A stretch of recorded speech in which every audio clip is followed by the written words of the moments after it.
तसं तर जिरा राईस बनवणं म्हणजे अगदीच खूप सोपं काम आहे आणि जर आपण असा इन्स्टंटली प्रेशर कुकरमध्ये जिरा राईस बनवणार असेल मग तर काय अगदी 15 मिनिटातच आपला भात तयार होतो। हा जिरा राईस मी स्पेशल भाजी जी आहे धाब्यावरची अख्खा मसूरची त्यासोबत बनवला होता। त्याची रेसिपी मी डिस्क्रिप्शन बॉक्समध्ये देते, तिथे जाऊन तुम्ही चेक करा। आणि हा जिरा राईस बनवत असताना माझ्याकडून एक गडबड झाली होती, ती गडबडही मी नंतर लगेचच्या लगेचच सॉल्व्ह करून घेतली। यासाठी मी काय गडबड केली नाही हे तुम्ही पुढे बघत राहायचे, ठीक आहे, गंमतच आहे, नक्की बघा।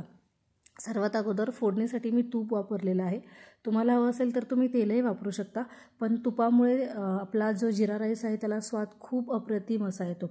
सर्वात अगोदर तुपामध्ये तमालपत्र, दालचिनी आणि मसाला वेलची जी आहे ती, लवंग आणि मिरे हे सर्व घालून छान परतवून घ्यायचे आहेत।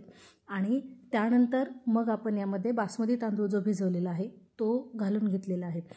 आजचा हा जिरा राईस मी बासमती तांदळाचा बनवते, तुम्हाला हवं असेल तर तुम्ही दुसऱ्या कोणत्याही तांदळाचा जिरा राईस अशाच प्रकारे आरामात बनवू शकता, काहीच अडचण नाही आहे। आता मी जिरा राईस बनवते असं मी पहिल्यापासून बोलते, पण तुमच्या लक्षात आले का की मी यामध्ये जिराच घातलेला नाही आहे, म्हणजे मी विसरले, मायलेकीच्या गप्पा चालल्या होत्या ना, मग गप्पा मारत मारत स्वयंपाक करताना मी जिरा घालायची विसरून गेली, म्हणून मग पुन्हा एकदा साजूक तुपाची फोडणी देऊन घेतलेली आहे। 1 चमचाभर साजूक तूप घेतले, त्यामध्ये शहाजिरं घालून घेतलेलं आहे।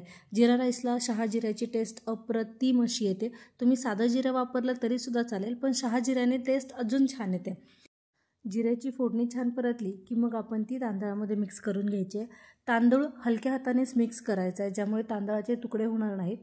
जिरा राईस बनवत असताना तो जर अशा प्रकारे तेलावर थोडासा परतवून घेतला, तेल किंवा तूप तुम्ही जे काही वापरणार असाल त्यावर जर परतवून घेतला तर तो चिकट होत नाही, प्लस त्याला टेस्ट अप्रतिम अशी येते, शिवाय तो लवकर शिजतोही। यासाठी आपण तो छान परतवून घ्यायचा आहे आणि त्यानंतर मग पाणी घालून घ्यायचं आहे। पाणी थोडंसं कोमट करून घालायचं आहे, जास्त गरम नाही घालायचं आहे। मी या ठिकाणी 1 वाटी बासमती तांदळासाठी 2 वाटी पाणी घेतलेलं आहे। यानंतर चवीनुसार मीठ घालून घ्यायचे, मीठ छान मिक्स करून द्यायचे आणि त्यानंतर मग आपण यावर झाकण ठेवायचे आणि पुढच्या 5 ते 7 मिनिटांमध्ये आपला भात तयार होईल। झाकण ठेवल्यामुळे तो भात अगदी पटकन शिजतो, 5 ते 7 मिनिटात आपला भात आरामात तयार होतो।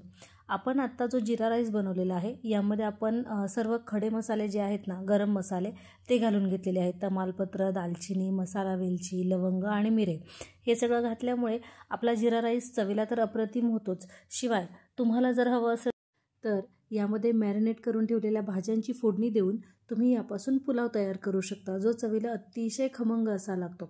आता आपला हा जिरा राईस तयार आहे, यावर थोडीशी कोथिंबीर भुरभुरायची आहे आणि ती 2 मिनिटासाठी परतवून घ्यायची आहे। 2 मिनिट परतवून घेतली की मग त्यावर झाकण ठेवून द्यायचे आणि नंतर मग आपण सर्व करायला घ्यायचे।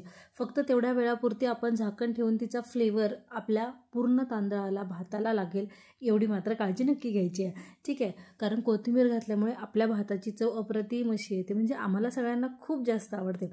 तुम्हाला जर आजचा व्हिडिओ आवडला असेल तर नक्की लाईक करा, तुमच्या फ्रेंड्स आणि फॅमिलीसोबतही शेअर करा आणि अख्खा मसूरची रेसिपी डिस्क्रिप्शनमध्ये बघा। थँक्यू।